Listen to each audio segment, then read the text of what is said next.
There are so many great books that have been written about network marketing, but what we had experienced is that most of them were written for people that were already in network marketing and not really written that kind of to relate to that skeptic.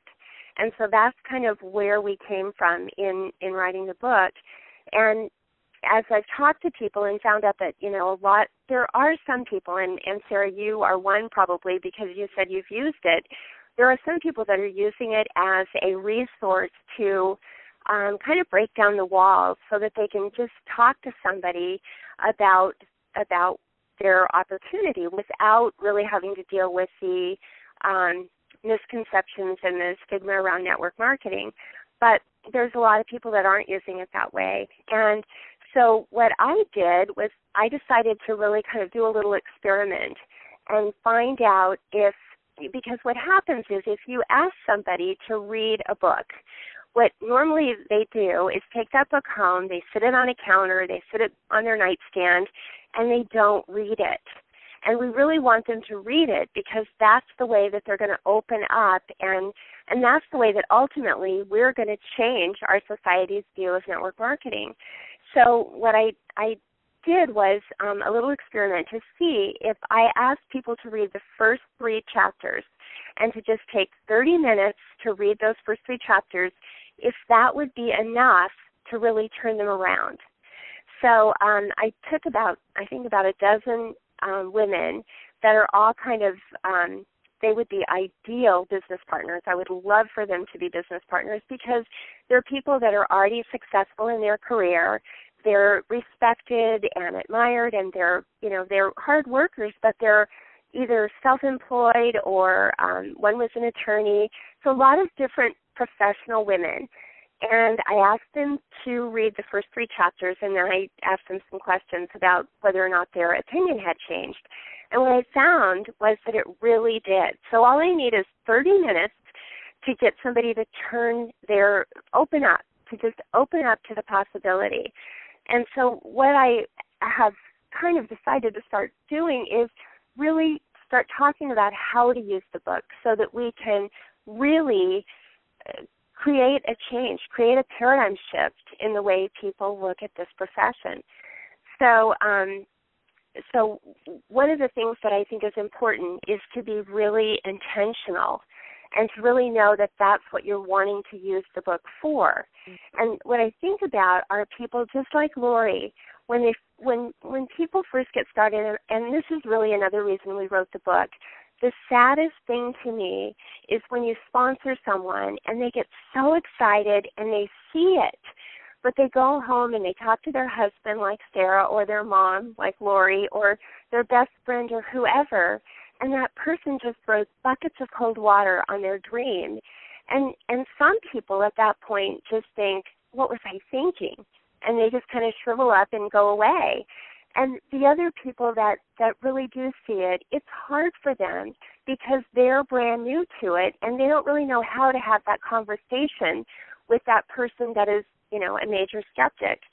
So what I think would be really wonderful is if people that are just beginning the business, rather than going out and excitedly talking to everyone and alienating themselves from their family and friends, is to say, hey, I'm excited about something, but I really can't even explain it that well. I want you to, if you would give me 30 minutes of your time, just read the first 2 chapters of this, and then you'll have a better idea of what I'm excited about.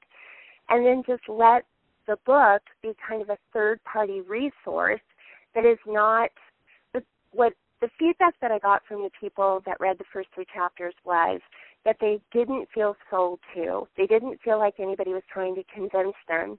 They just felt like it was kind of like a conversation with a girlfriend, and it was very enlightening. It opened their mind to what this business is really about, and that's what we really want to happen.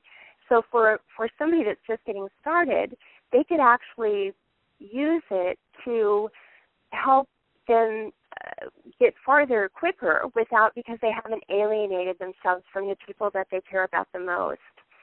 And, for people that are in our lives, somebody that we really admire and respect, if you really go to that person and say, I just have so much respect for you. You're a great business person. I would like your opinion about something. I want you to help me. I've gotten started in this business, and I would like for you to read the first 3 chapters of this book. It'll take 30 minutes, and then I'd love your feedback because I respect you, and I just want to see what your thoughts are after you read the book or the first 3 chapters. What happens is a lot of people will go on it and read even more, which is better because they're going to have even more information. But if they would just do that, what I'm excited about is that we would have that many more people in the world that are not perpetuating the stigma, but that are being more open and really looking at this as a legitimate profession.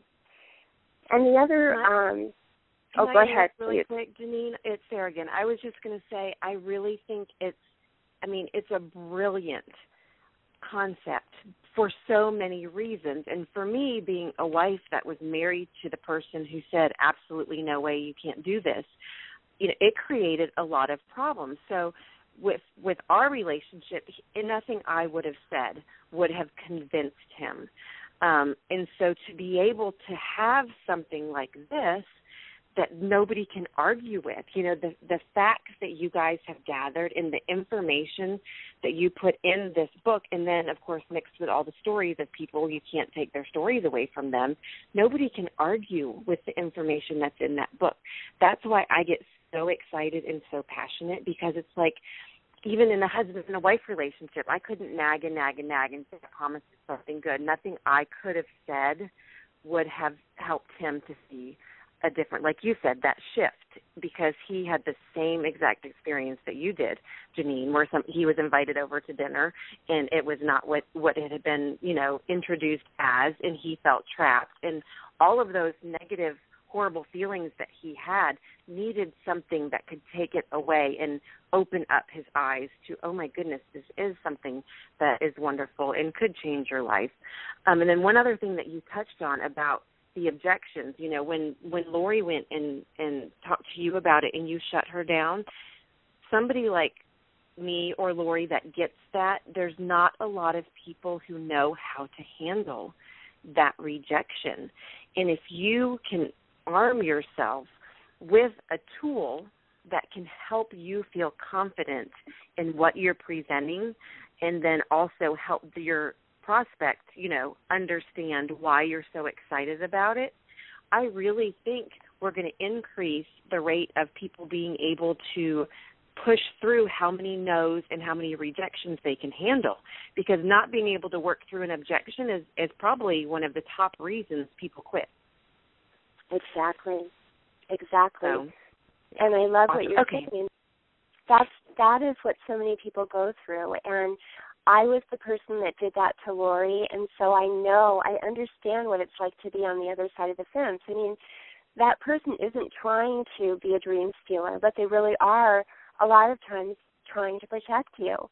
And the more people that, what's sad to me is that there's a lot of people that are my age again that have not bothered to update their beliefs about this profession. And I just think it's so sad, because our society, our world, has never needed this profession more, I think, than we do now. And there are so many smart, savvy, successful, professional women that are dying for this kind of a lifestyle.